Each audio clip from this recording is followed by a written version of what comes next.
conversar sobre esse conto maravilhoso que eu acabei de ler. Eu acabei de ler, então, O Homem de Mármore, da Edith Nesbit, escrito em 1887. Olha para vocês verem a ilustração. Ele foi retirado desse livro aqui, então, A Noite dos Vultos, da Edith Nesbit, lançado pela editora Wish. Super lançamento. E, gente, que conto é esse?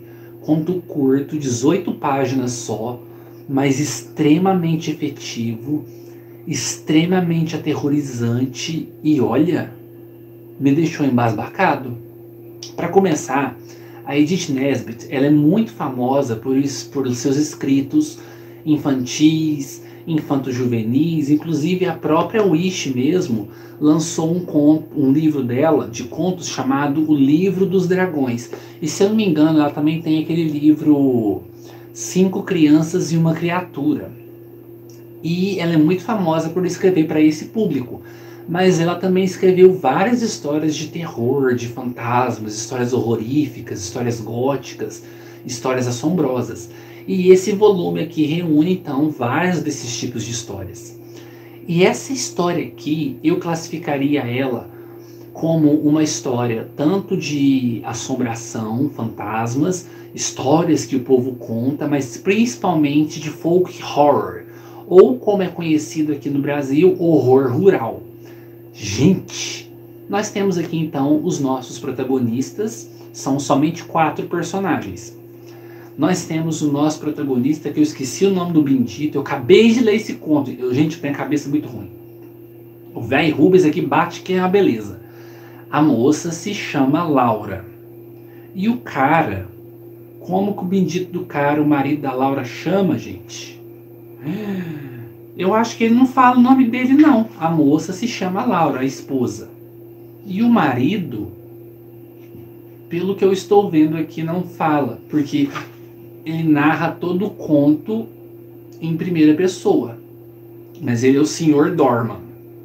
E nós temos, então, a empregada deles, que é tipo uma governanta, uma senhora mais velha, dos seus 50 e poucos, 60 anos, que já me ganhou o coração, né? Vocês que conhecem o meu canal aqui sabem que eu tenho uma quedinha por personagens mais velhas, por senhoras mais velhas, por matronas. Eu não sei se esse palavreado matrona é ofensivo, mas é... Não, a senhora Dorman é a governanta, então. Então nós temos a Laura, o marido dela e a senhora Dorman. A senhora Dorman, essa senhora mais velha e tudo mais. Esse casal, recém-casados, eles resolvem se mudar para longe da civilização. Eles vão morar, então, numa casinha, bem no interiorzão, no meio do mato mesmo, no meio da floresta mesmo. Bem distante, assim, a gente tem um vilarejo, e cercado por esse vilarejo tem toda uma floresta gigantesca, enorme.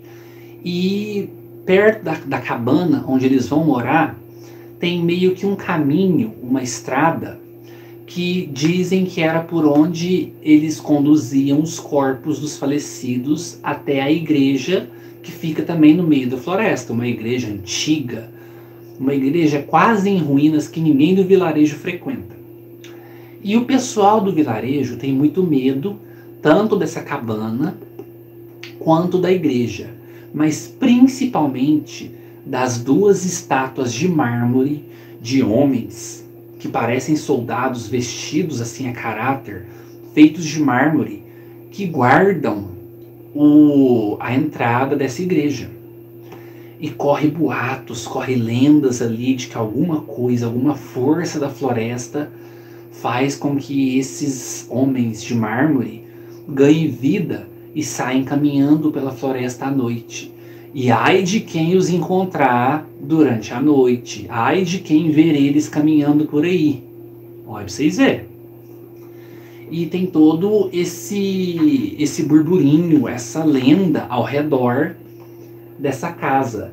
E a gente tem esse clima, então, de uma boa história de folk horror, com essa casa isolada, essas lendas do vilarejo, o povo que tem medo da floresta, o povo que tem medo dessas figuras de mármore estranhas que ficam pairando ali nas portas dessa igreja velha abandonada e tudo mais. E o casal aqui então, eles se mudam para essa casa, contratam essa senhora Dornan para poder cuidar dos afazeres da casa, para poder limpar os talheres, para poder cuidar da cabana e tudo mais. É tipo um chalezinho. Eles começam a morar lá então, ninguém vai visitar eles, esse tipo de coisa, todo mundo tem medo. E um dia a senhora Dornan, que não é da região, ela aparece com a ideia, não, eu preciso ir embora, porque a minha sobrinha está doente, porque eu tenho que cuidar dela, que não sei o que, não sei o que. E eles ficam, ai, mas que estranho, do nada.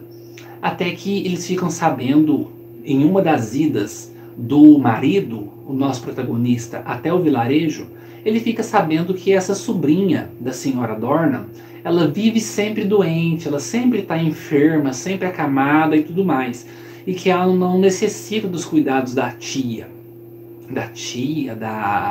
avó, digamos assim, da senhora Dornan, porque tem familiares lá para poder cuidar dela. Então o senhorio, o nosso protagonista, chega para a senhora Dornan e fala: por que, senhora Dornan, que a senhora quer ir embora? O que aconteceu? Por que a senhora mudou de ideia desse jeito? O que fez você tomar essa decisão? E ela começa a falar, não, mas é porque eu preciso ficar com a minha sobrinha, porque ela tá doente, que é isso, que é aquilo, que é aquilo outro. Ele vai meio que apertando ela ali, tentando ver se ela solta a realidade. E ela fala, é porque eu estou com medo. Eu estou com medo do que o pessoal do vilarejo está falando sobre essa floresta e sobre essas figuras de mármore. E fica esse clima esquisito aí. Tanto é que o nosso protagonista, ele nem fala para a esposa dele, para Laura, sobre essa lenda, sobre esse negócio da floresta e essas figuras de mármore. E esse protagonista, ele tem o costume de fumar cachimbo. Eu achei até legal, porque eu também tenho esse costume, né, de fumar cachimbinho, né? Só que ele fuma um tabaco muito forte, né? Então, uma certa noite, a Laura, a esposa dele, fala que está sentindo um pressentimento ruim. Que ela está com uma sensação estranha, com os calafrios subindo pelo corpo dela. E ela fala que ela só sentiu isso no dia que o pai dela faleceu. E o marido dela, não, você está preocupado com alguma coisa, porque ninguém vem visitar a gente, é porque a senhora Dornan foi embora e deixou todos os afazeres nas suas costas. Você está muito preocupada, muito cansada, muito exausta, vai se deitar. Eu vou fumar o meu cachimbo, só que eu não vou fumar aqui na sala de estar na sua presença por causa do tabaco muito forte para não te incomodar. Eu vou fumar e dar uma caminhada. E isso é de noite. Detalhe, é dia de Todos os Santos, noite de Todos os Santos, comumente conhecido como Halloween hoje em dia, né? O dia das bruxas. E é uma noite de lua cheia. E o cara então vai e sai com o cachimbo dele, coloca lá o tabaco e sai com o cachimbo dele, caminhando pela floresta, caminhando pelo caminho onde eles levavam os mortos até a igreja. Ele vai caminhando e decide então, com toda a paixão, com todo o amor que ele tem, ir até a igreja para poder agradecer a Deus, agradecer a providência, agradecer as crenças dele por ter essa bênção, né, de ter uma esposa tão magnífica, tão dócil, tão bondosa quanto a dele. Ele vai caminhando noite adentro, a lua cheia no céu, a noite vai indo alta, e ele chega lá e cadê as figuras de mármore? Onde estão as figuras de mármore? Não estão lá. Ele fica desesperado, ele fica arrepiado, ele não sabe o que fazer, começa a correr e ele acaba correndo até o vilarejo e acaba encontrando-se com um médico, o médico da cidade. E ele fala pro médico, não, doutor, porque eu não vi mais as figuras de mármore lá, elas saíram de lá, igualzinho às lendas que o pessoal conta. E o médico fica falando para ele, não, isso aí é mexerico do povo, isso aí é folclore, isso aí é lenda, isso não é verdade não. E ele fala, não, mas as figuras não estavam lá, a floresta estava soprando com um vento estranho, e não tinha ninguém lá, não tinha ninguém lá. E o médico fala, não, Então vamos lá, nós dois juntos. Você deve estar bêbado, ou o tabaco que o senhor fumou era muito forte, fez mal para você e te fez ter essas alucinações. Vamos lá que eu vou te mostrar que as figuras de mármore continuam lá. Então eles vão lá, partem temerosos para lá. Temeroso o nosso protagonista. E o médico, sim, totalmente cético, cheio de razão, falando que não, isso aí foi uma visão dele, uma alucinação dele. Eles chegam então na porta da igreja e as figuras de mármore realmente estão lá, mesmo com o vento da floresta soprando de forma estranha, mesmo com o ar pesado, aquele clima esquisito, como se a floresta estivesse olhando para eles. E eles vão, examinam bem, eles acendem luzes assim luzes de fósforo, né? Porque afinal o conto foi escrito em 1887. Eu não sei se naquela época já existia isqueiro, né, gente? Provavelmente existia lampião, com certeza existiam lampiões. Mas eles estavam munidos apenas de fósforos. Eles vão iluminando e olhando as figuras para ver se tem alguma modificação, alguma diferença, alguma coisa. E eles notam que em uma das figuras está faltando um dedo. Eles falam, não, mas essas figuras estavam completas. Quando eu saí daqui, quando eu vi elas à luz do dia, elas tinham 5 dedos. Por que agora está faltando um dedo? E o cara, o nosso protagonista, tem um pressentimento muito ruim. Ele volta correndo para a casa dele. E eu paro de contar por aqui, porque o que ele vai encontrar é aterrador. Gente, que conto divertido, que conto legal. Primeiro eu tenho que começar dizendo que a Edith Nesbit, eu acho que pelo fato dela escrever muito para crianças, para o público infanto-juvenil, para o público infantil, ela tem uma narrativa muito gostosa, muito simplista, muito direta, muito fluida, sabe? Você desliza conforme você vai lendo o livro, conforme você vai lendo o texto, ainda mais quando são somente 18 páginas. Mas isso não é um demérito para ela de forma nenhuma, porque mesmo tendo essa narrativa simples, essa narrativa fluida, essa narrativa assim rápida e direta, é uma narrativa muito bem construída. Ela constrói bem o clima e a atmosfera da floresta. Ela constrói bem esse negócio das crendices do povo do vilarejo. Ela constrói bem toda essa lenda ao redor dessas figuras de mármore. Essa história sobre o caminho que leva da cabana deles até a igreja abandonada. Ela deixa indícios de que esses homens em figuras de mármore que estão guardando a igreja eram homens maus, homens cruéis, homens vis, homens ruins. E ela também deixa meio que implícito que a floresta tem alguma coisa, que a floresta guarda algum segredo, que a floresta é responsável por fazer essas figuras de mármore ganhar vida, ou será que não? E, gente, olha, extremamente bem escrito, embora uma leitura simplista, é muito bem escrita, muito bem construída, muito bem organizada, sabe? Você vê que a autora construiu as frases de forma que vai deixando a gente, leitor, assim, roendo as unhas, vai deixando a gente, assim, temeroso pelo que está acontecendo. E você fica assim, em certo momento da história, você fica na dúvida, será que é mesmo alucinação? Será que o cara tava doidão por causa do tabaco muito forte que ele fumou?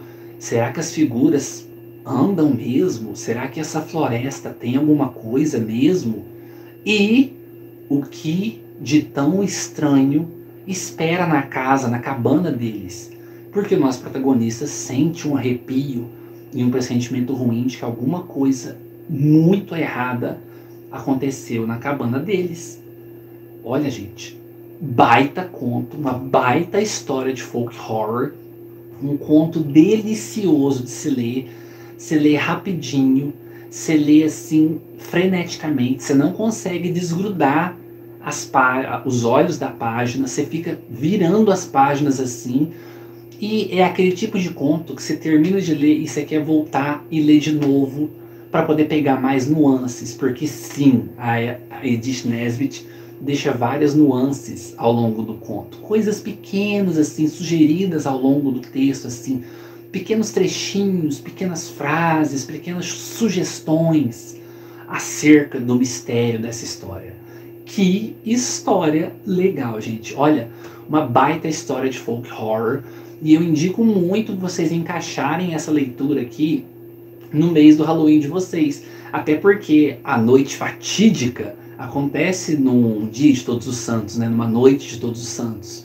Num dia de Halloween, num dia das bruxas. Então, gente, leitura perfeita para essa hora. Leitura perfeita para esse mês. Aliás, leitura perfeita para qualquer momento, para qualquer amante de uma boa história de terror, uma boa história de fantasmas, uma boa história de assombração, uma boa história horrorífica, uma boa história de folk horror ou horror rural. Fica a dica aí, como é que é? Olha, eu disse, O Homem de Mármore, da Edith Nesbit, retirado desse livro, A Noite dos Vultos, lançamento da editora Wish. Dedão pra cima pra esse conto aqui, viu, gente?